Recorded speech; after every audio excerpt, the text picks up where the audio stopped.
Kwanza mimi nimekuja hapa kuangalia hii barabara kwa sababu wengine walikuwa wananiambia ati haijajengwa. Hii barabara hii ya lami, hii barabara ilikuweko 2022. Si Mary huyu na mimi ndio tumejenga hii barabara. Ni kweli ama si kweli?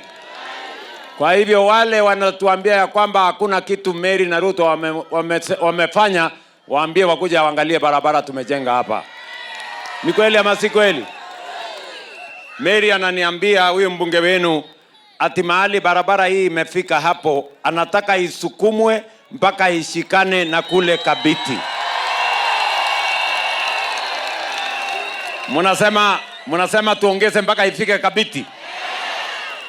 Hiyo ni amri yenu ama ni Mary ameniambia tu kwa mpango yake? Nyinyi ndio mmemwambia. Kwa hivyo ni amri yenu tusukume hii barabara mpaka iungane na kule kwingine. Basi kama ni amri yenu naenda kupanga. Neguo. Si ndio?